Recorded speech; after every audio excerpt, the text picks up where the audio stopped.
Ladies and gentlemen, welcome to Development Discourse, where we ideate for Africa's development. My name is Patrick Okigbo.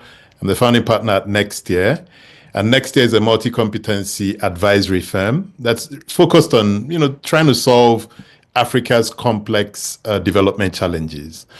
The world is undergoing a very profound transformation, rising geopolitical tensions, the erosion of multilateral cooperation, and the decline in international aid are reshaping the rules of global engagement. For Africa, a continent that is young, rich in natural resources, these shifts present both significant risks and maybe unprecedented opportunities.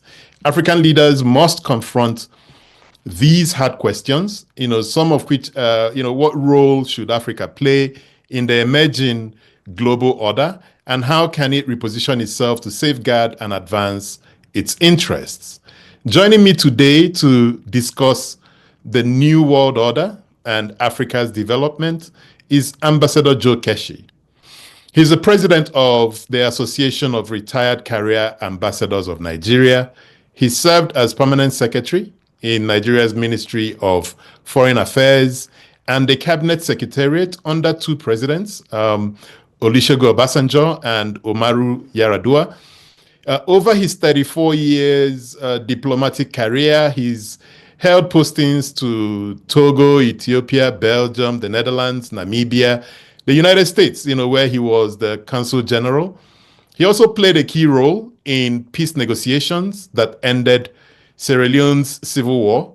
He was also the chairman of United Bank for Africa PLC during one of its most aggressive expansions through Africa.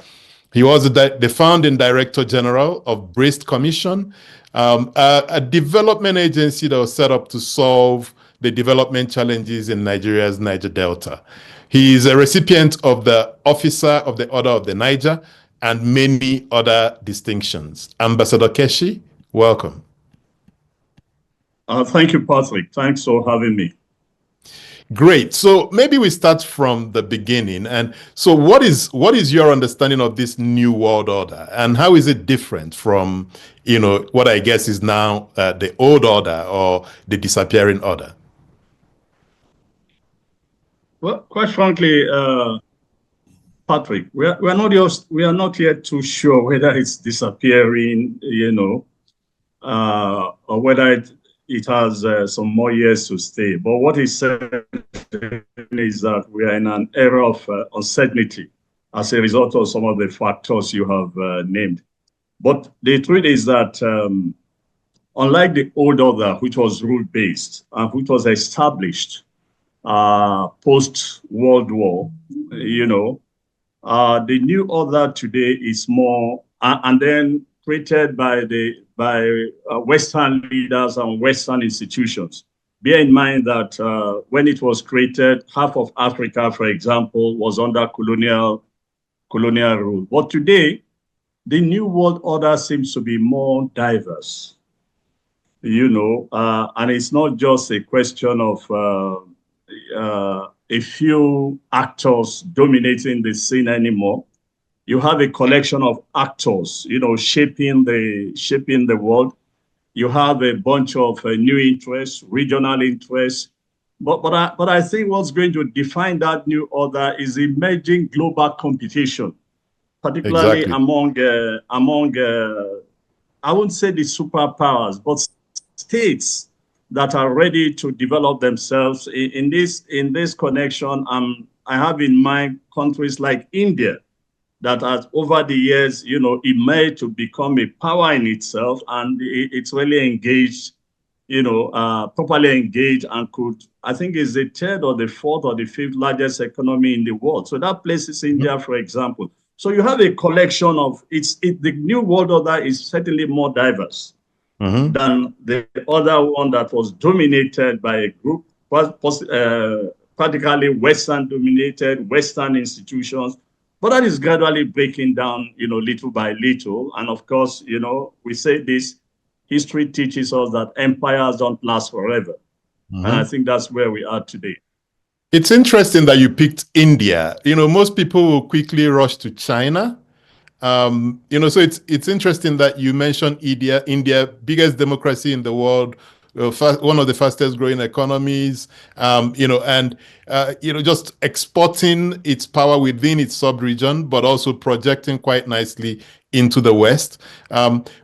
Whatever it is, India, China, Russia, the US, whatever it is, how is Africa positioning to respond to these factors, these forces that are gathering?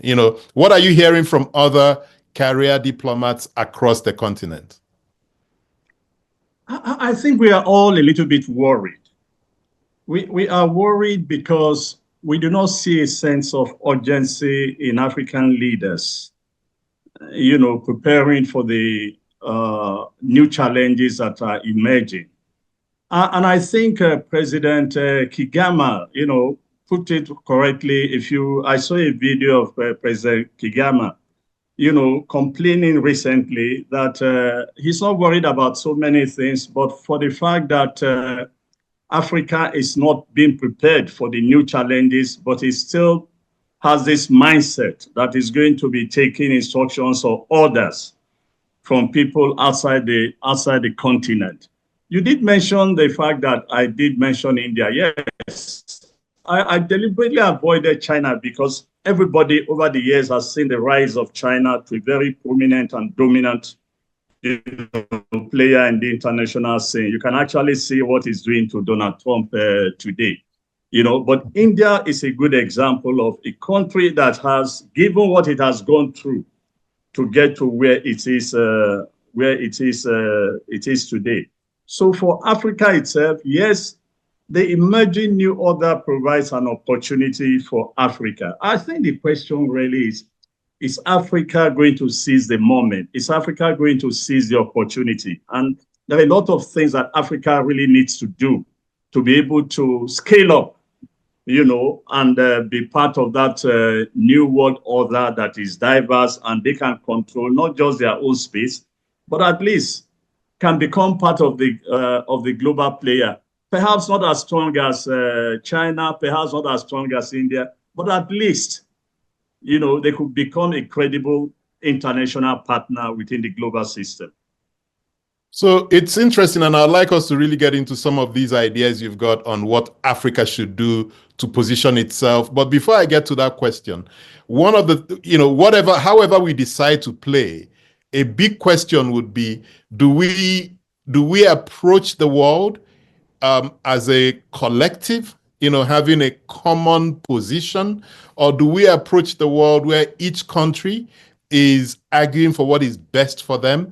So maybe if we answer that question first, then we can look at what are some of the things we need to do to position for what is emerging. Look, countries would always like to act based on their national interest.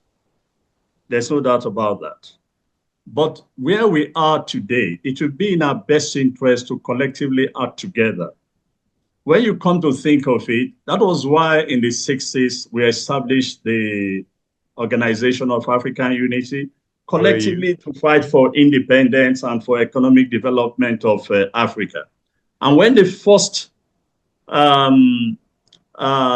achievement, that is independence of African state, we went to the next stage, which is economic development, which led to AU and some of the things they are trying to do today, like the growth of regional economic entities. And you now have the continental trade and the rest of it. That shows you that Africa itself recognizes the fact that somewhere along the line, it has to act collectively together. But what is crucial for Africa to be able to succeed, that there must be a group of African countries that is driving the process. And this is where you find countries like Nigeria, South Africa, possibly Algeria, Morocco, and Egypt. But Egypt has not really shown any interest to be part of that process from what I can see. It seems to be confined to its own, So, but for Africa itself, I think the responsibility will now be on the ability of Nigeria, South Africa to work together to mobilize, the continent, and how they bring all this, together will probably decide or determine where Africa will be in the next couple of years. So as you think about the continent, if we think, first of all, if we think about strengths, right? We've got a young, dynamic population, average age of somewhere between 18 and 19. We've got some of the resources that will power the new industrial revolution that we're in. We've got some of just the core strength and power and dynamism that's coming out of Africa. So those are our strengths. How do we harness this in negotiating a place for ourselves, first as a continent and then as nations in this emerging order? What are some specifics? If you had a room full of the presidents of these countries you mentioned, what would you be saying to them, given your years of understanding of how diplomacy works, both within the continent and outside? I was in a program, Patrick, where this issue of Africans' youth population, came up, and there was so much emphasis on the miracle they will perform. But I cautioned by saying, have we interrogated that youth population? And what exactly are we doing to prepare that youth population for the future? When you look at that, the growth of that population is going to be huge. It's going to be massive. And so the question now is, how is the continent itself preparing for that? Are you training that population to be skillful? Are you training that population to be able to provide for itself? Are you creating an entrepreneurial, population? Are you creating a new generation that will emerge from that group to provide a new brand of leadership in the continent? A new generation of leaders that would face the world as against what's going on today. Now, I'm not saying that we are not doing much or that there's no hope. Certainly, a few young people are doing very well across board, but the critical mass that is necessary, that can propel Africa, is what is worrisome. I doubt if we are creating that critical mass. In our conversation before this, I did say to you that at a time in which Nigeria, for example, stopped sending its students abroad to study, China was sending its young people massively to the Western world, to study. And they returned back. They are part of the group that has created what China has become today.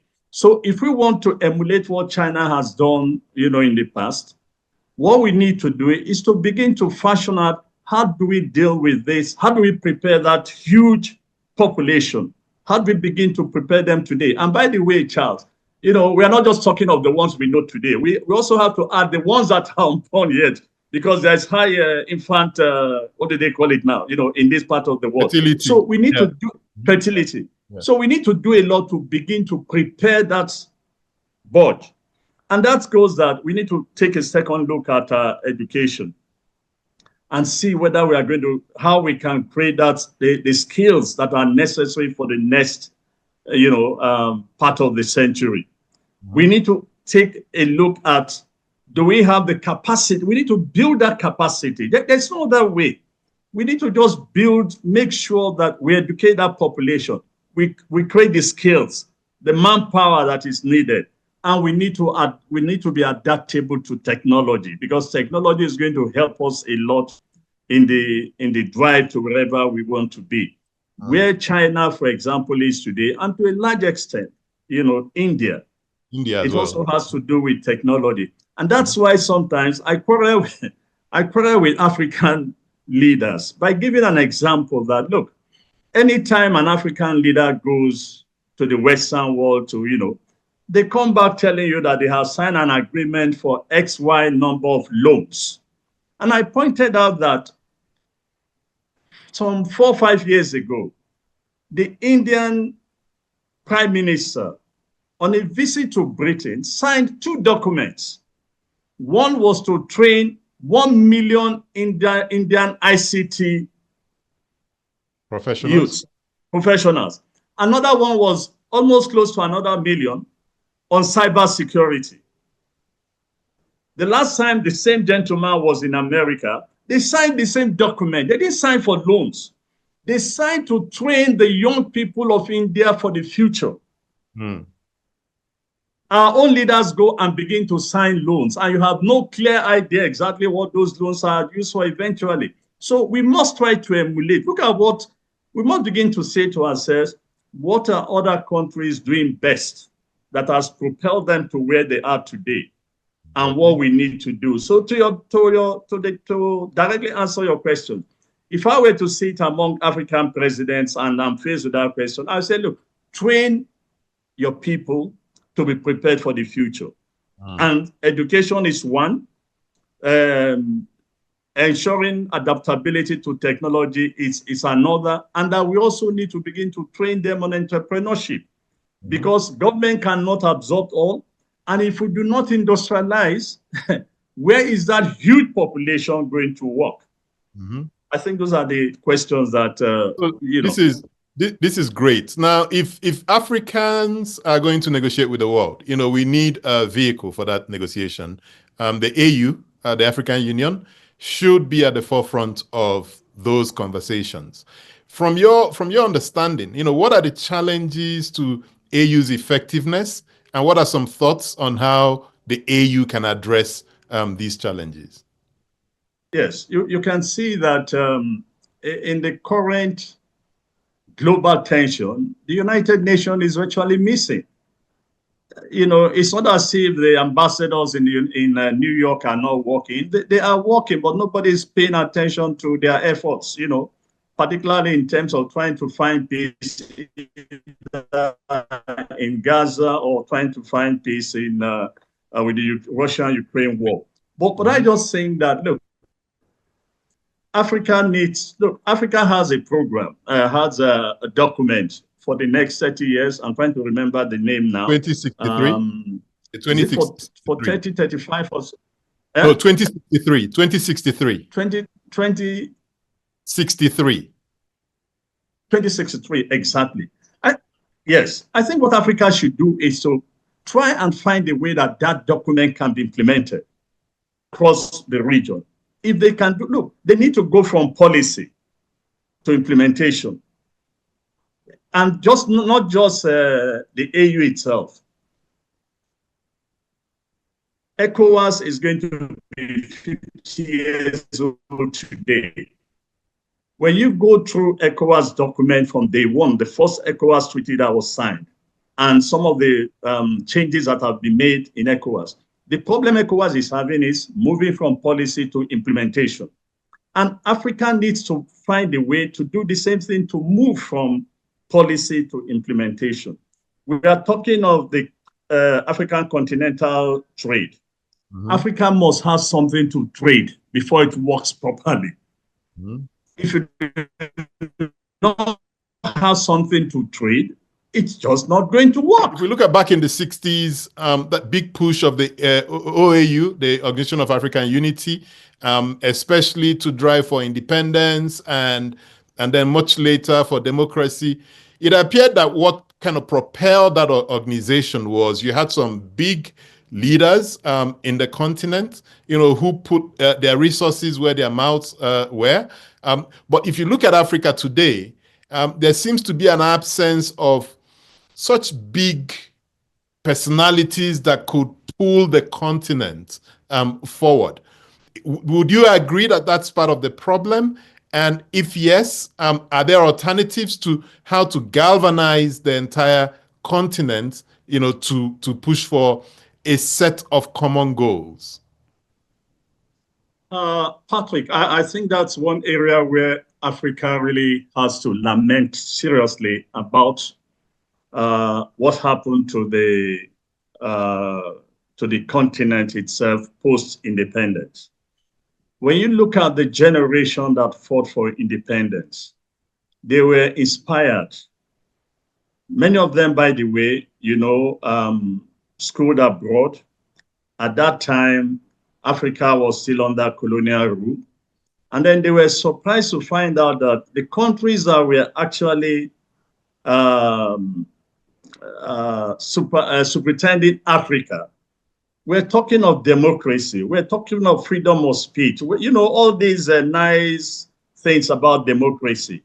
And they began to wonder, how on earth I see that you guys are talking of democracy here, but in the country where I come from, you are not even giving us that opportunity. So they were more or less inspired. And based on that inspiration, they came back home and fought for independence. Unfortunately, that generation, despite the mistakes they made, they were not allowed to hold on to power for long enough for us to see what they could have done. But the little they did, it's still, you know, on. If I have to again localize it to Nigeria, I was listening to I remember his name a little bit, talking of what was going on in Nigeria, for example, you know, post-independence, when Chief Obafemi Awolowo declared, you know, declared a free education and was driving development in Western Nigeria. And what he said was that if only Chief Obafemi Awolowo had stayed behind in the West and had not decided to move to federal, that by the 70s or close to close to 80s, probably be competing with Brazil. Almost all indices of development, the Western Nigeria was doing well. But you also know that as far back as 1960, the dawn of independence, countries like Nigeria, you know, also had a GDP higher than China. Mm-hmm. So you could see what happened. And I think that the blame certainly should go or will be placed by history on military rule that destroyed that period and created a new mindset and a new generation of leaders that do not appear to be inspired by anything but power, wealth, and influence. Interesting. It's interesting that you locate it to military rule, because what we're seeing in the continent again is if you look at the Afrobarometer study, the last one, it shows that if you ask Africans, increasingly more people are saying, well, this democracy has not quite worked for us. Let's try something else. And when they say something else, they're looking at military rule. In the last 3 years, we've seen a lot of coups and attempted coups. And if we again look at what is happening in the West, where we would have expected, say, the West to jump in and say, no coups in Africa, we're here to defend democracy. With what's happening in Ukraine, with what Donald Trump is doing in America, we're losing those friends that could have stepped in to say, let's fight for democracy. So my question is, are we not going back to the post-independence years when we saw that rise in military rule? If that does happen, what does that portend for Africa going forward? No, Patrick, I think I disagree with you that our friends have abandoned us when it comes to that. No, I think the way I look at it is that apart from, you know, France, that has shown some interest in some of the Francophone nations where this coup has taken place. Look, if a coup takes place, and I don't advocate for coup, if a coup takes place today in Nigeria, you will see a different reaction from the world. I'm very confident of that. So it's because of these little innocuous countries that that the world is not paying any serious attention to, except, of course, France that try to pay attention to some of these countries. But look, again, it goes to what is going on in Africa. It's a leadership problem. And until we can solve that leadership problem, you know, and ensure that democracy itself, good governance, accountability, less corruption operates in the continent, we'll continue to have problems. As we speak, Patrick, I think this morning, or was it late last night, the news broke that the 81 years or something years old president of Ivory Coast has banned the leader of opposition from taking part in the next election. If a coup happens in Ivory Coast, will anybody be surprised? No. Here was the same man that virtually also led ECOWAS to declare, that there are no more coups. Mm-hmm. So when you have African leaders, number one, trying to not doing what they should be doing, to provide for the people, trying to stay as long as they can in office. At 81 or 80 something, what else do you want to offer your country? Why don't you try and bring up some new generation of leaders across board that will take the country to the next level? Must you die in office? So until we begin to change that mindset, until our leaders begin to do the right thing, and which is that we have been talking of industrialization, we've been talking of economic diversification. In fact, I remember giving a talk somewhere in One some years ago on diversification. It was organized by NDDC. And I said to them that I heard diversification first when I was a kid growing up in Ibadan. I heard it a lot in the university. And I said it would be a tragedy if my grandchildren also, also will be hearing that word diversification. While we were talking of diversification,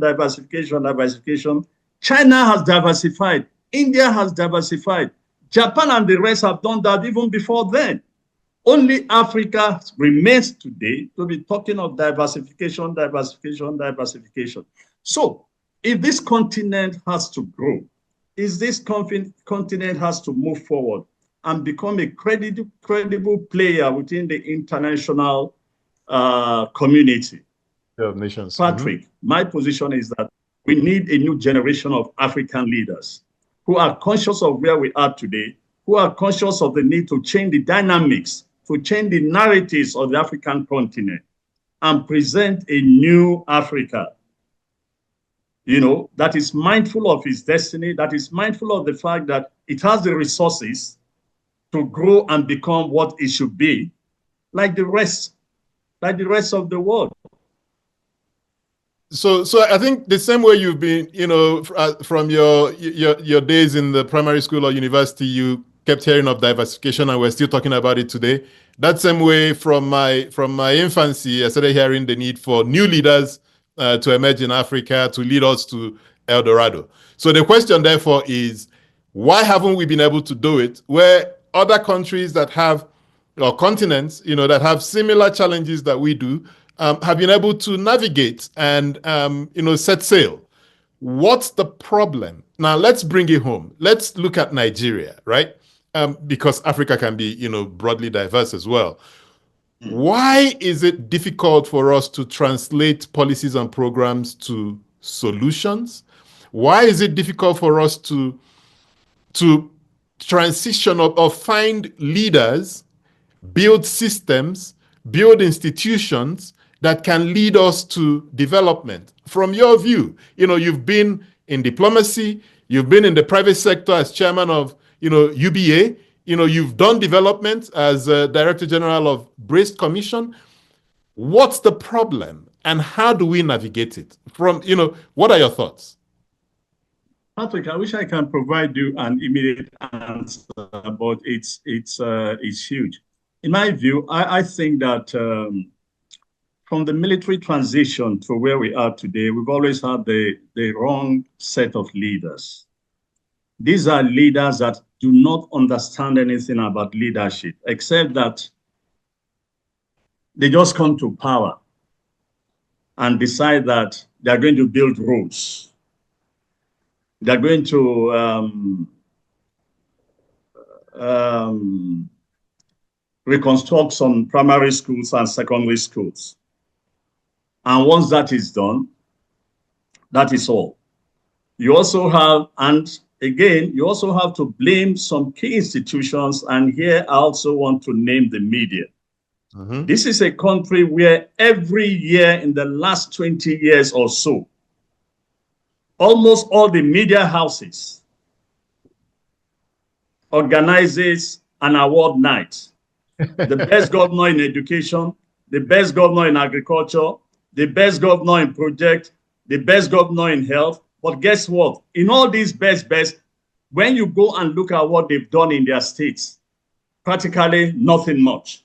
Mm-hmm. So you begin to ask if the media that is supposed to help galvanize the people to understand what the leadership is doing is sincere, to itself. But the fundamental problem, in my view, is that we have leaders who do not know how to inspire, who do not know how to reorder society, who do not know how to bring together the best to drive a nation. Patrick, you remember that when President Kennedy promised Americans that, look, in 10 years, America must go to the moon. They did it. They practically did it. They practically did it. And there are so many other countries around the world. North Korea, you can look at what the leadership did in North Korea. In Singapore, you can look at what the leadership did.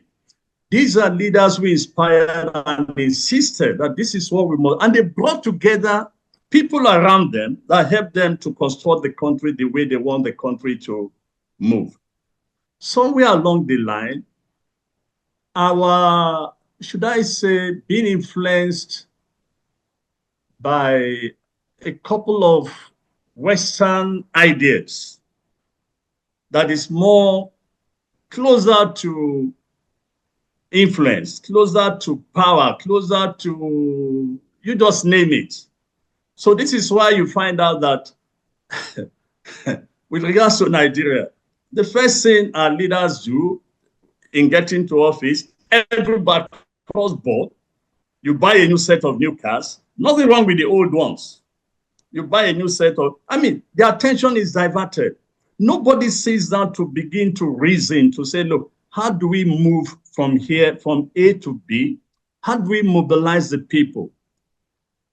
And the world has even defined for us, like the United Nations has defined for us, the key triggers of development: education, health, agriculture. If we just focus on those three and grow the economy, certainly a lot will change in this country. And the next generation of leaders will take it up from there. But where you find that in some states, and I can speak extensively on this, in some states, some governors come to power. The first thing they did, it's to destroy everything their predecessor has done because they hated him or that the way they came to office, or he didn't support them, and they made it. So you find that very few states are doing reasonably well in education. Some are not even focusing on education. I give you a good example. I think it was 2011. Akwa Ibom voted about 11 or so billion for agriculture and spent only 900 for women empowerment. So you can see why we are still where we are today. It's a question of leadership. It's a question of the people themselves not challenging their leaders to do something for them. We have all just given up, and we keep going to church and praying that the Almighty God will help us. But I've told a number of people, I've never answered amen to those prayers, because I know God will not come down to help us. He has given us the faculty, the ability to help ourselves, and the rest of the world have done the same thing. But if we insist that the gentleman from heaven who has given us the power, the resources, that he should come down again and do more, he's certainly not going to come down. So it is left to us whether we want to, do a lot for ourselves. And if we want to do a lot for ourselves, we should begin to search for solutions. How do you move this from A to B? And what are some of these solutions? So let's say I'm a young person, I'm listening to this conversation and I'm thinking, I'm fired up, I want to do something. We organized for the last election, blah, blah, blah, went the way it went, so the young person doesn't believe in credible elections, doesn't believe that those institutions will work. The young person doesn't believe that they're going to get a job or get a good education unless they've got connections. They see all of these challenges heaped up against them. The media, that should be projecting what should be possible, that should be calling out bad politicians, jumping and all over themselves to give award to these governors and so on. As a young person, sitting at home now, hopefully there is power and you can listen to this, and they are fired up and they want to do something. Where do they start? What do they do? How do they organize? We've not had power. We've not had power in my area for 3 days. So to let you know. Look, I hate to say this, but the young people of today should understand that if they really want a change in this country, Nigeria, indeed, anywhere in Africa, they got to fight for it. They got to fight for it. Look, everything they enjoy today, the young people, everything they're enjoying today, some people fought for it to make it available to them. So if that generation if the generation today refuse to fight for themselves, they have themselves to blame. I think it was Frantz Fanon. I'm trying to remember how he said it about every generation having to, how did he put it now? Either every generation has to define its part, or every generation has to do something. You know, Frantz Fanon said it very well. But the point is that you cannot sit in the comfort of your home and things are going wrong, and you say, no, I'm not going to go out to demonstrate. I'm not going to join in protest. I'm not going to challenge the government. I'm not going to do ABC. Look, the government will get away with murder. The point I'm trying to say, as a student in the University of Ibadan, we did a lot of protests. In fact, if you go and read the National Youth Service Corps, the first draft that was made, and what emerged finally as a draft, it was because of the amount of protests against Gawan, that Gawan even had to come to University of Ibadan. And we talked about it, and he assured that there will be some changes. So the youths of today, they have everything available at their fingertips to make a change if they want to. But whether they are prepared to do that is another thing. But there is no other way. If they are waiting for a systematic change that somebody, no. Look, nobody prays for a coup, because military intervention brought us, in so many ways, destroyed the trajectory of Nigeria's development.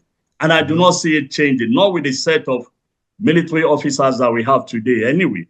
So the younger generation must begin to figure out, if you left school so many years ago and you are not employed, and you see people fighting for a cause for you and you are not involved, then that's a problem. But again, maybe that's too radical a position. One way or the other, we must, maybe my generation and others would also have to begin to advise that we reform our school system and ensure that the teachers that teach are also inspirational. That's why I've been advocating, talking to people sometimes when I go to some states. I ask the governors, listen, you cannot manage all the schools you have. Among those schools you have are voluntary educational institutions that you took many years ago. Return it back to the owners. Let's see whether it will help, because they really religious institutions. Yes, religious institutions. Let's see whether it would actually. So you have a little to manage, and they also will be able to help you manage all these other institutions. But the truth of the matter is that we all must begin to think seriously on how to find a solution to the current problem. If we leave it alone to government, we are going to be in trouble, because the government itself is not showing enough capacity and will to be able to provide solution to all these issues. And the media that should be taking our concerns sometimes are distracted with so many of these issues. And I see, just to say to the participants, I'm going to take questions, but please use the Q&A tab to write your questions, and I will give full attribution to the person, who poses that question, and my guest will have an opportunity to address them. The Q&A tab, not the chat tab. It will be difficult for me to scroll through the different chats to pick out the question. Ambassador Keshi, I see an almost deliberate effort not to mention the big elephant in the room, which is China. So the changing world order, the exit of the West, may mean an opportunity for China to play a more dominant role on the continent.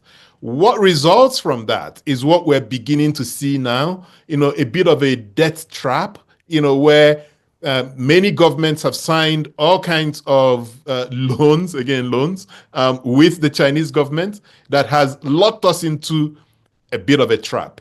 How do you see Africa's relationship with China, what we've seen, how it's evolving, and what it may look like in the future? And in your view, how should we be engaging with China and whomever else emerges to plug the gap that I think the West might create? Patrick, China today is a phenomenon on its own. It is the manufacturing capital of the world. It has virtually overtaken the United States in almost all indices of development, particularly production. There was a time I used to argue that when the United States sent its envoys to Africa to caution us against China and the debt trap that you spoke of, my reaction has always been that, look, if America wants us to abandon China, America should put the same amount of money, 80 billion on the table for us to borrow and do something in Africa. Patrick, the problem is not that the Chinese have done bad in giving us money giving us some fund to borrow with. The problem is, it's like when you go to the bank to borrow. Let's be frank with ourselves.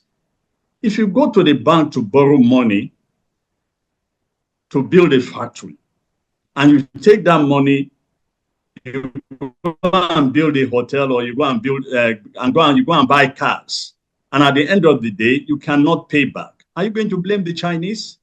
Of course, no. Number one. Number two, at the time you were going to borrow that money, did you do enough homework? You want to build a shipyard or a seaport. Did you do enough homework to ensure whether that seaport has the capacity to generate enough funds to be able to repay back the Chinese? You want to build it's like what's going on in Nigeria today. Every state is building an airport, borrowing money to build an airport where planes are not going to. So you are going to owe the bank. It's similar to that. For me, the Chinese have not done anything wrong by saying, I'm putting 80 billion on the table for you Africans. If you have the capacity, a country like Nigeria, if we can manage ourselves very well, I'm sure we have the capacity to borrow from the Chinese and pay back if we organize ourselves, very well. Obviously, because of, number one, our population, and the fact that, look, this is a country that has the capacity to take loans, and if properly managed, I believe that we can pay back. Africa's inability to pay back has nothing to do with the generosity of the Chinese. I think we need to establish that. The Chinese have done us a favor. It is now left to us when we are going to these negotiations. Can we, for goodness sake, do our homework properly? Patrick, I don't know whether you've ever gone to the bank to borrow money, but I have had to approve, loans for when I was in UBA. And I see exactly the amount of work the boys do to ensure that the guy borrowing money has the capacity and ability to pay back those loans.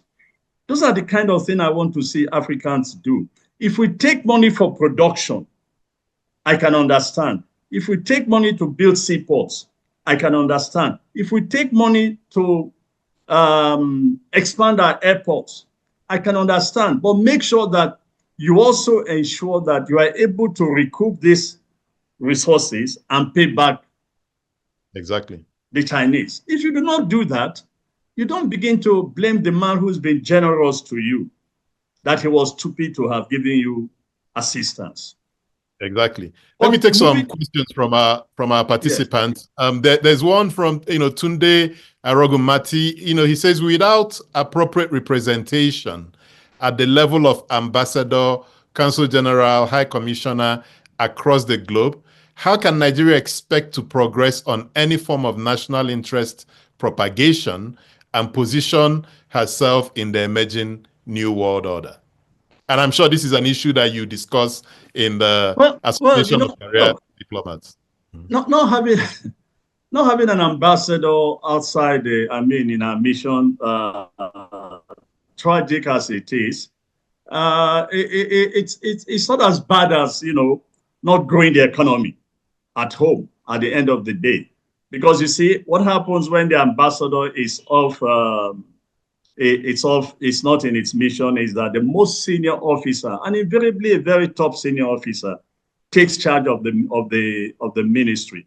The only problem is that that officer who acts as the chargé d'affaires do not have the reach that the ambassador has. I give you an example of what will happen to us in the next Saturday in Rome.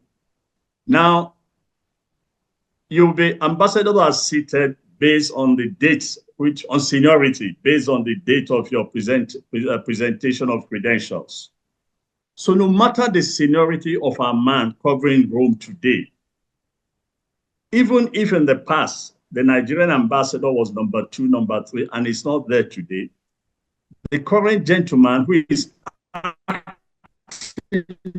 for the ambassador as the chargé d'affaires will be thrown far away to the back to sit with officers, nowhere near the front of where some very, very small countries, with all respect, I shouldn't be using those small, for every country, those small countries will be sitting in front, and a big country like Nigeria is far, far thrown to the back because that it has no ambassador. But look, that is just one of the problems, and there's no way you can properly, defend this. There'll be so many excuses given for our inability to appoint ambassadors, from lack of finance to reforming and so on. The issue of finance is that since I joined the ministry and retired, we've always had this problem of finance, simply because the Ministry of Finance and some government officials refuse to understand the importance and the contribution of foreign policy to Nigeria's development. And so they started the Ministry of Funds. It was only, I think, during Ngozi's time that some solution was found to the issue. But as soon as it left, the Minister of Finance and co went back to their bad ways of depriving the Ministry of Funds. So, but it's not going to, look, it will just affect our ability to operate, but it will not affect our ability to do some of the things we want to do at home. I have another question from Temitope Adebayo, and he says, do you think the radical approach by youth to get what they want from their leaders could lead to a peaceful outcome in the light of an irresponsible government that does not bat an eyelid to kill and maim? Does violence lead to peace? So essentially, we're encouraging the youth to go out there and demand, but that could lead to violence. How do you respond to that? Look, there one thing I would say with regard to our leaders: they are not of the same breed like Netanyahu. So there's a limit to which they themselves will accept killing youths in this country. But whether we like it or not, the Nigerian situation will not change if we, the people, we the people do not begin to fashion out how to address the current situation where we have left the government to operate as if we don't exist. The latest, for example, I saw a cartoon, a very interesting cartoon, that those who have promised you lights are now going to buy solar. So it tells you you're on your own. And that's the announcement by the Aso Rock, the presidential villa in Nigeria. Exactly. So it lets leaving you on the your grid own to move to solar. Good. Yeah. In another country, look, whether it will succeed or not, Today in the United States, almost all cities are demonstrating against President Trump. If you call out people here, because our leaders have divided us, they go around, they mobilize their tribal leaders, they mobilize the emirs, they mobilize the obese, they mobilize the pastors and say no. Or they say to one part of the country, don't get involved. So our leaders have perfected a way of dividing us, and in dividing us, they continue to get away with murder, whether we like to admit it or not. That is the honest truth about this country. You know, sometimes you look at this country so well endowed. Look, to tell you that there is still some hope, take a look, for example, at the entertainment industry, Patrick. Not one single government penny is in that sector, but look at how far they've gone. Not one single government penny is in that sector, but look at what those guys have done.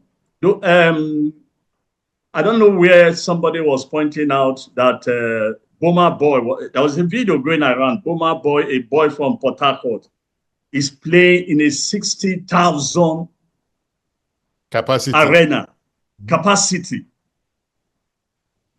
60,000 capacity. And when Boma Boy is out there, he's representing Nigeria or Davido or the rest of the beautiful artists. So, but what I'm trying to emphasize, not one single penny of government is in that industry. Never mind that government claims credit for it today. So this is where Nigerian youth should begin to think seriously about the future. Those of them in ICT that are doing well should do more. But government should be the enabler to create the atmosphere for that to grow. And that includes just being transparent in everything. That includes good governance. That includes investing massively. I keep using the word investing massively in education, in health, in agriculture, because agriculture will form a fulcrum for our industrialization. And it is time Africa begins to industrialize and trade among itself. Certainly, when we do that, we'll become a credible player, you know, within the emerging new global situation. Exactly. I have a question from Deirdre Lapin. Deirdre lives in DC, but, you know, has done a lot of extensive work in the Niger Delta. I'm aware of the work she did on developing the action plan on Niger Delta a few years ago. So Deirdre's question is, how can the Braced Commission become a force for developmental change in the Niger Delta? And I want to tag on the back of that. What are some of the challenges that the Braced Commission has faced in driving the development blueprint? I'm aware that you put together. I was kind of tangentially involved with that. You know, so what are some of the challenges with implementing that development plan and developing the Niger Delta region? You know, the Niger Delta, for me, I have really learned a lot, and it informs some of the things I say about governance in this country. And I say this with sadness. Number one is that successive leaders, going far from the past, do not. But by the way, let me explain that the Braced Commission was an idea of the private sector of people from the South-South extraction, most of them living in Lagos. And of course, the governors, I think the second generation of governors, the Imokes and so, that came up with the idea of trying to see how they can create an economic cooperation of the 6 states, partly to integrate the economy and partly to ensure that they are globally competitive. But unfortunately, successive leaders, I'm not too sure, have actually spent time, despite all efforts, to understand what it means to create economic cooperation and integration and the process that it has to go through. That's number one. Number two is the fact that politics has been an hindering factor, in the development of the Brace Commission. Anytime the Brace Commission seems to be doing well, after the governors have met 1, 2, 3, and there's optimism in the air, something comes and knocks everything off the radar, and you are back to square one. In the process of 2015, you had Amechi creating its own problem. Much later, we had a chairman that for 6 years was afraid of calling a meeting because of one other governor. And right now that we think to be doing reasonably well, you now have an emergency in one of our key states, in Rivers State. So it becomes very challenging. But look, I'll say this, which is a general statement. We in Nigeria need to understand that there is more than one government in the country, and that everything do not start and begin and ends with the federal government, and that the states have enormous amount of resources. And if we spend more time challenging the federal government, talking about the federal government, and we are not focusing on what's happening in the states, we are not doing ourselves, well. I make the point all the time that if the states do not grow, Nigeria will not be a developed country, simply because the states control so many things. They are responsible for primary education, to a large extent secondary education. They are responsible for agriculture. So if they do not pay attention, if the states do not develop all this, the federal government can do some magic in terms of macroeconomic indices and tell us that we're doing reasonably well. But if the states do not grow as they should grow, the Federation of Nigeria will continue to experience challenges. I have a question from Professor Richard Joseph. And he says is it the same Richard Joseph that we all know? Yes, who has been a guest on this show and always graciously joins each of our conversations. Professor Richard, my greetings if you are hearing me. He can definitely hear you. I haven't seen him for a long time. Fantastic. So his question is, there's a profound political and government crisis in the United States, including its attitudes and actions regarding Africa. What should be the response from African leaders to this situation that is still evolving, still emerging, but is real? Oh, look, it's real. I think it was last week that the New York Times published an article about the reform of the State Department, for example. And at the same time, they said they were going to eliminate the African Bureau, And I think this morning or yesterday, there are indications that they've actually started implementing that document that they denied did not exist in the first place. Look, there is no other answer to, quote and unquote, to the disrespect being paid to Africa than for Africa to grow up. Again, it goes back to the fact of what we've been saying.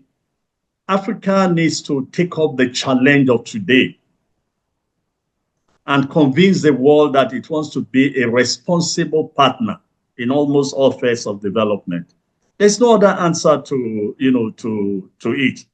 And again, it goes back to what I've been saying. So it must industrialize, it must grow its economy, it must educate its people, it must ensure peace and security in the continent, and it must trade within itself. If it can do all this, I think the United States will respect Africa. But as it is today, when a whole government will completely ignore, just take away the whole of African department as if it does, as if Africa doesn't exist, and they hand it over to a gentleman they call a special advisor working within the office of the Director of National Security. The impression I get from what I'm hearing, is that this might just be a small people in one small room managing in cubicle, just managing the whole of Africa. That is the level of insult we have brought upon ourselves for refusing to grow up in the last 60 to 70 years. Exactly. And if that's the case, isn't this some kind of a blessing in disguise? So I know there's a lot of talk about, the West has exited, they've cut back on aid, Africa, woe be us, we're going to die. Isn't this like the kind of shock that many scholars have talked about, that one needs to just wake up from this slumber and deal with the issues? So we talk about the vacuum in political leadership in Africa. Isn't it just that we have both intellectual and moral bankruptcy? We don't have any philosophical positions like the leaders of the first generation Africans. I mean, the independence and post-independence Africans. Isn't it that there's nothing? China had to dig deep after they failed experiment with Chairman Mao. The experiment, Deng Xiaoping led them on an experiment that then led to where China is today. Isn't that the kind of conversation we should be having on the continent today versus this, we're all about to die because America has decided to relegate us to where we've always placed ourselves? What's your point? Absolutely, Patrick. I can't say it better than you've put it. But unfortunately, or let me not use the word unfortunately, I want to hope that somewhere in this part of the world, there are leaders who are actually thinking that way. And that these leaders are preparing to launch a new philosophy that will really help Africa. Because if they don't do that, if they continue the way they've been going, pretending that they don't care about the rest of the world, they don't care whatever happens to their citizens and just do what they want to do. Look, Patrick, some 20 years from now, if we are all still alive, we come back and we'll be having this same conversation that we've been having for years. That's the honest truth. You said it all. There's nothing more to add to it. Sometimes sometimes I just wonder exactly where do we start from? And I end up again by saying, look, I can only hope that our leaders will wake up and see what's going on today as a challenge and decide to say, look, let's take up this challenge. But the other excuse could also be that they are so confronted with so many problems, which, by the way, they created themselves, that they leave away the opportunity to sit down and think. It's probably almost non-existent. Doesn't exist. So they just go from, day to day, sign one document, somebody brings this proposal, you sign. Nobody asks a question about implementation of those things. Look, our problem is not policy. For someone who has served as permanent secretary to the cabinet, taking policy documents to the cabinet for approval I'll tell you for sure, our problem is not policy. Yes, there could be problem, particularly I always quarrel with the Minister of Works and Housing, and they are still doing the same thing today. They bring you so many road developments, all of them costing billions and billions. They are not telling you where the money is coming from. They are still doing it today. But the point is that if our leaders could just begin to say, we need to change direction. The trajectory we are following will lead us to nowhere. The world is changing. There are opportunities we can capitalize upon. How do we approach this? In the case of a number of countries like Nigeria, a lot more will have to be done at the governmental level. The bureaucracy is overblown. It does not look like Nigeria itself. It does not look like Nigeria. And in a country where you do not have unity and unity of purpose, how do you mobilize the people to greatness? You can't. Because if you are talking of greatness and they are not involved, they simply ignore you and do whatever they want to do. And that's part of the situation we find in here. Let me ask a question, and just reflect on this a bit. You've operated at very, very senior levels, both in public and private sector, both at the national and at the very local level. We talk about these leaders doing what seems like common sense to the rest of us, just driving implementation, taking the right decisions, doing simple things well. what in your view is the problem? You know, what this cannot be an ununderstandable, incomprehensible problem. What is the problem? Why is it difficult for people who've been tasked with solving basic problems? What is difficult with them doing those basic things? National, private sector, public sector, micro, what's the challenge? You know, in my view, the private sector has shown far more leadership in managing their affairs and ensuring that there is proper execution from policy to execution than the public sector has done. And I think part of the problem, look, there was a time I used to say to people, if you ask me, for example, about the presidents that I work closely with, and even before then, even as a young officer in Lagos, I remember that from 1982 to 84, I think, I was always in Dodam Barracks every week, covering one meeting on that Shagari and things like that. And I saw the president at work. If you ask me about the presidents, one thing I would also I would say is that listening to them, they seem to mean well for the country. They seem to understand what they think where they think the country should be going. And in the cabinet meetings and some of their pronouncements, they seem to understand what needs to be done. And I think that the problem is that thereafter, decisions are taken, promises are made, because some of these policies probably has not been properly made. I was giving you an example of the Ministry of Works that will bring all sorts of projects.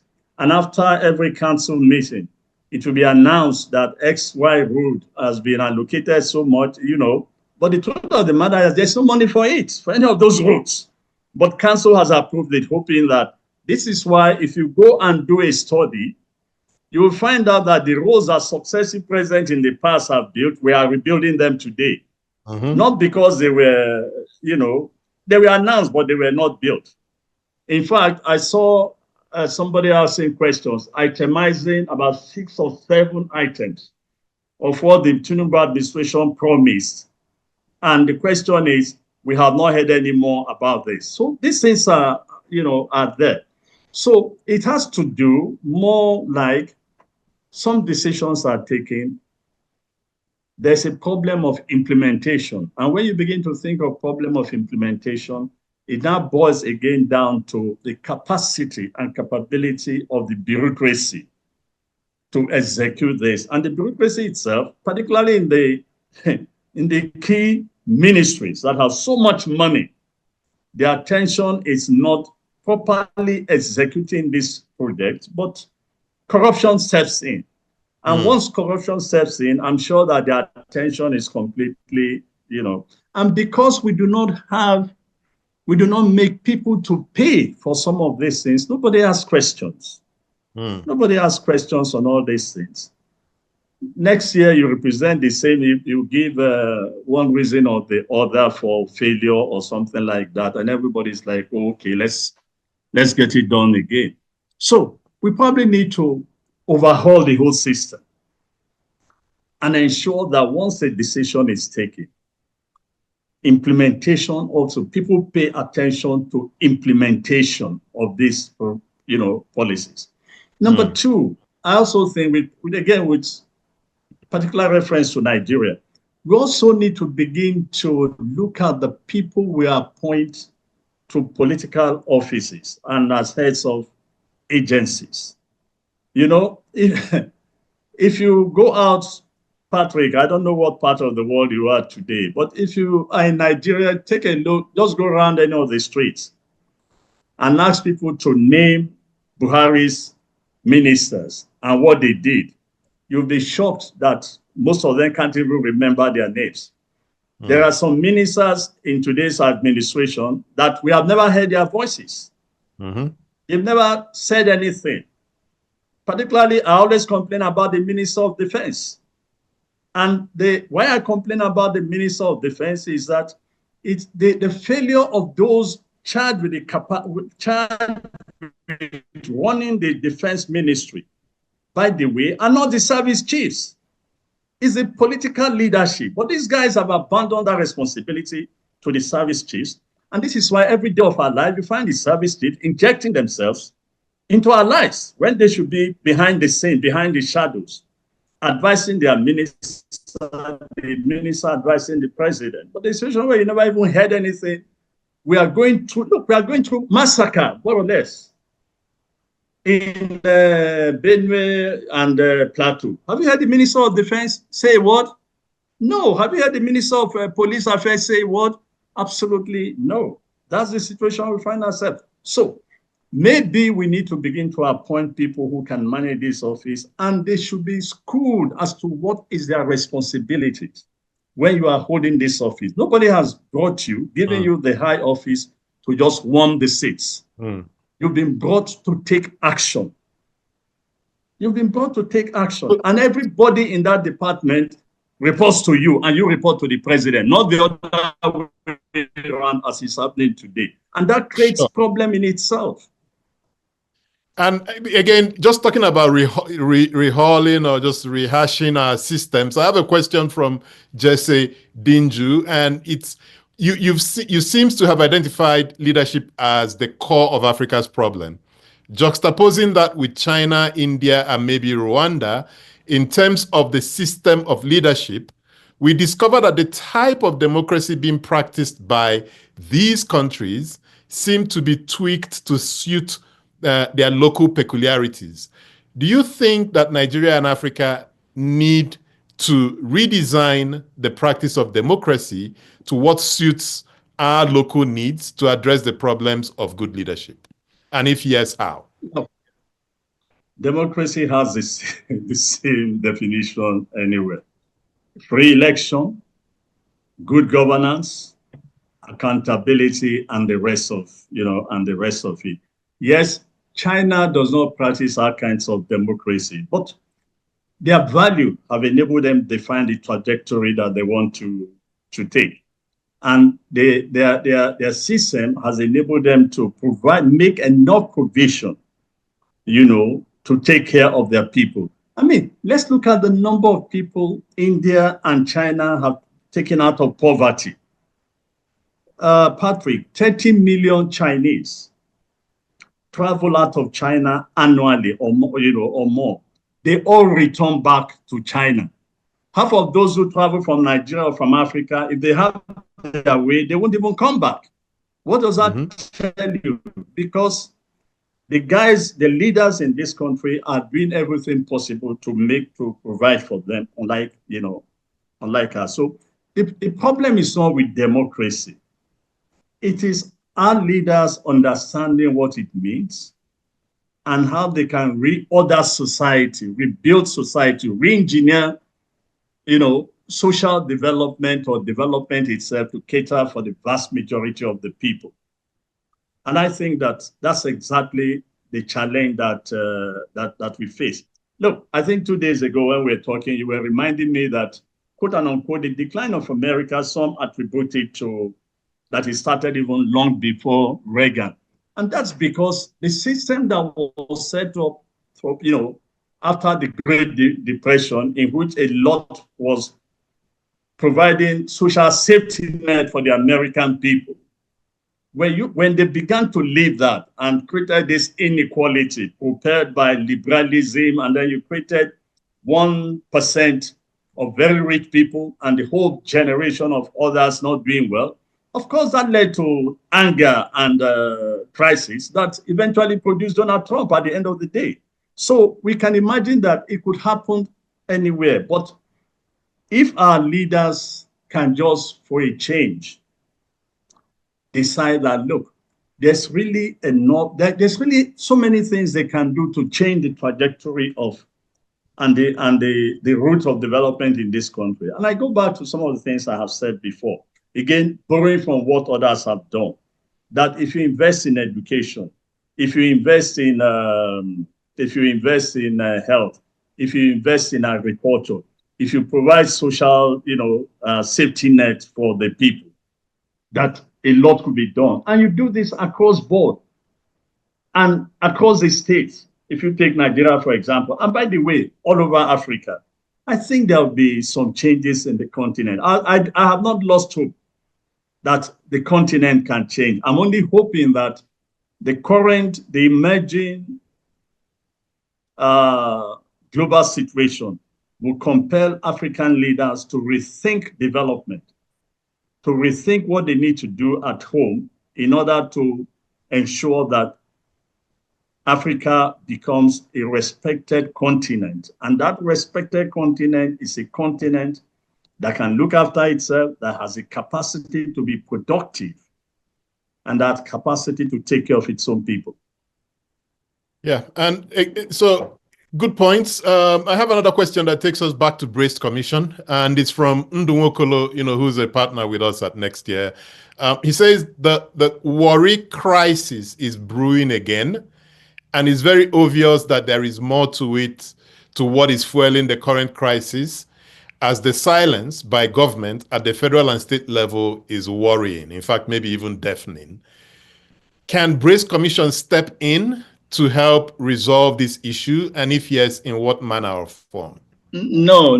We've not gotten ourselves involved with politics. Politics in that part of the world is it's another story, completely. But again, this is part of the problem, Patrick. You have the intelligence agency. If Nwokolo can read and understand that there's a crisis brewing in Warri, the president should by now have been advised to begin to deal with the governors and the traditional rulers and all those involved to find out, to make sure that that crisis is nipped in the bud.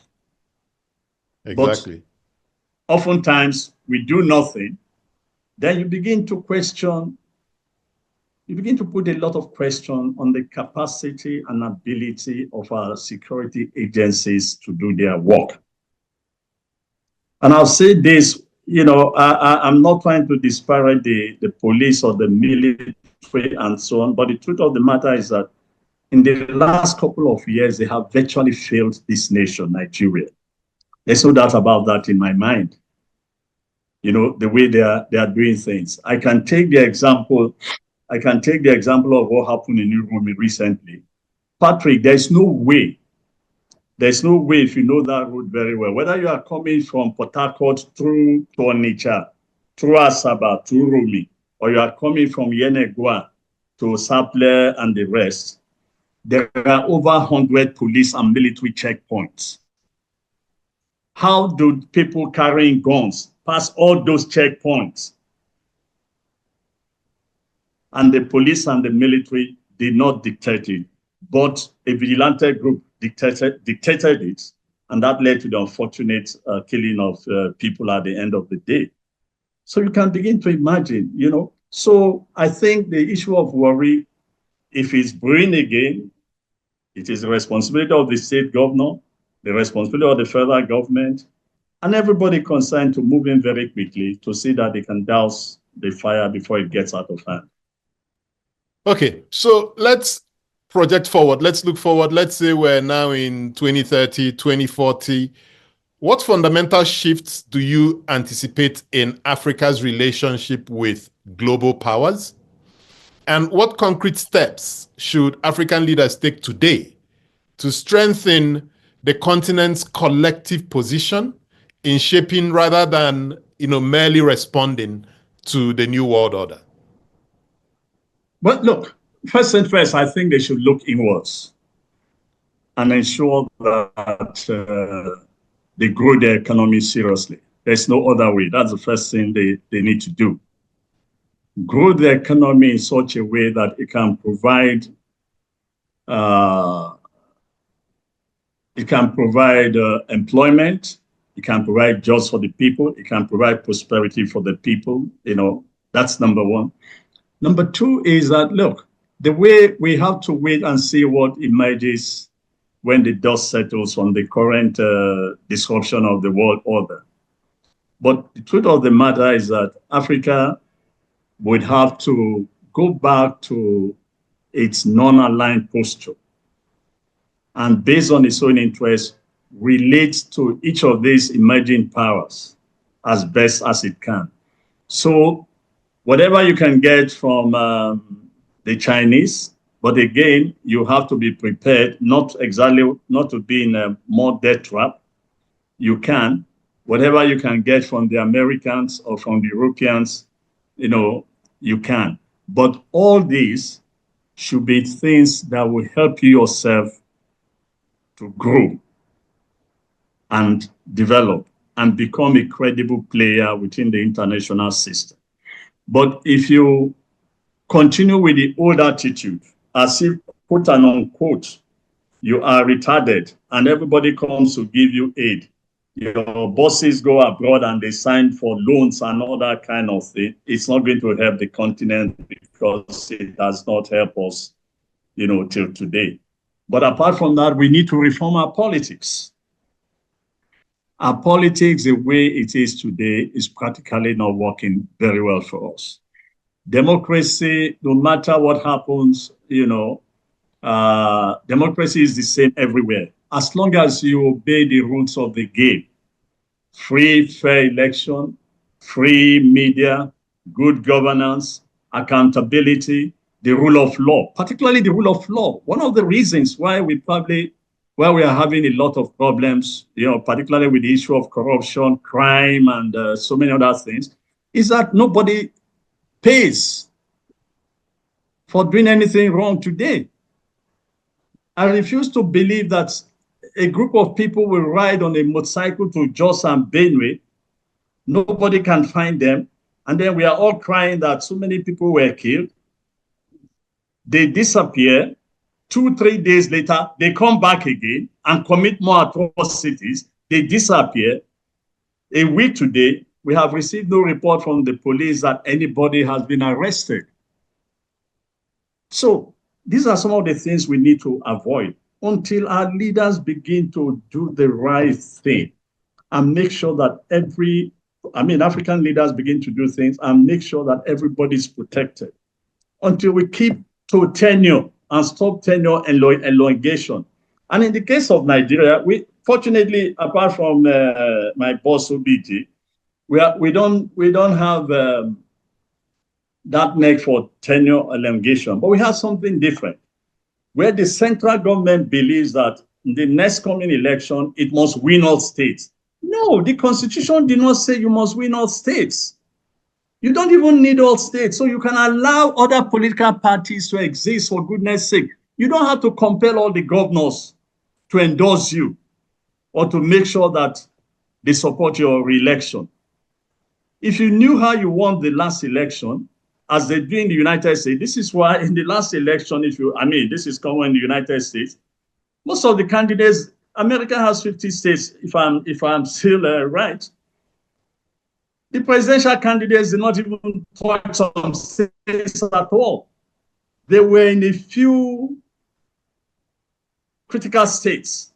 So we could do this at least with respect to Nigeria. You don't have to compel governors to vote for you. You don't have to say to governors, mobilize your people because I want to win the whole country. This was what led to NRC failure in the 80s and the coup, because of the way they ruled the election and they won as Buhari. Shagari was rejoicing every time we go to to Dodan Barracks. He was telling every visitor, oh, we had a landslide victory. But when he was forming his cabinet, his colleagues were those who engineered that landslide victory and were not in cabinet. Were saying, did you know how we achieved that landslide victory? You don't need a landslide victory. Just you are expected to win a couple of states, I think get 25% here and there, and you are elected president. So we do not have to be rascally when it comes to elections, particularly in this country and in other places too. Let's allow free and fair election. If you lose, you go home and sit down and let's see whether consistent change of government will bring the leaders that will do wonders for Africa. Mm-hmm. And maybe my last question, what gives you hope? So I see you doing the circuits on TV and, where does that hope for the future come from? Many people in your status have resigned, just enjoying their retirement. You're out there, you're pushing this narrative. Where is that passion or vision coming from? And what's this vision for Nigeria and what's driving it? Last point. Patrick, I'm a restless spirit to start with. Two, this country in every aspect has been fair to me. I'm a product of free education because I grew up in the West. And I enjoyed all the days I stayed, in that part of the world. This country made it possible for me to go around the world. Everywhere I have been to, in the last 20, 30 years, 90% was financed by this country. So I actually owe this country a lot. So a bulk of my generation, we have enjoyed this country. And the generation before us, they even did better. My only regret is that the generation, for example, that took over what the British left behind, turned around and destroyed it. My hope is that the more some of us talk and call for these changes, that people will listen and agree, to change. What also gives me hope is that at some point in time, you think you've seen it all, that it's hopeless, there's a sense of hopelessness. You see a few signs of the fact that, no, things can actually change if we set our minds doing that. I referred you to the entertainment industry, and I said to you, look, the government did not put a penny. Never mind that they use it today to rebase Nigeria. Exactly. Mm-hmm. If the younger people can recreate that in the ICT sector, if the diaspora in particular can listen to what I started saying to them from year 2000, that they need to be involved in this country's development, but they need to come as a critical mass to help this country's development. I think a number of things will change. And I'm glad to say that I know that quite a number of diaspora in the medical field are doing quite a lot in this country, with more coming in. Again, that critical mass, with a lot more people from the ICT coming in, with some of our professors, coming in to join the university staff and help, change the university system. I'm just hoping that there'll be changes, where we are going to have problem, a lot of problem, will be within government itself. Because that's an institution that is going to take a lot of changes. But it will take a determined leader to change the military and its mindset, change the police and the mindset. Patrick, sometimes I look at the call for state police, and I say to myself, the greatest mistake we will make in this country today is to create state police from what we have. It will be disastrous. And I keep saying, so what do? We do what the Sierra Leoneans did a couple of years ago after the Civil War. They got the British to send 200 police to retrain the police force in Sierra Leone. I have no idea how they are performing. But honestly, the Nigerian police of today have lost its soul, and they need help either from the British police to retrain the whole gambit of the Nigerian police so that they can understand what it means to be a police force. Thank you for this. Thank you for this very enlightening conversation. It's always a pleasure listening to you. And this topic on the New World Order is an important one, and that's why In this episode of Development Discourse, we've talked with someone, who's worked at the highest levels of diplomacy in Nigeria. And in 2 weeks' time, I'll be talking with Todd Moss, who was a Deputy Assistant Secretary in the State Department, focused on Africa, and today runs a think tank focused on energy out of Washington, D.C., again on the New World Order and what it means for Africa's development. So, Ambassador Keshi, thank you for your time and being gracious with all the points you made today. Thank you, Patrick, and thank you to your team as well. Thanks a lot. Thank you. And thanks, everyone. See you next time.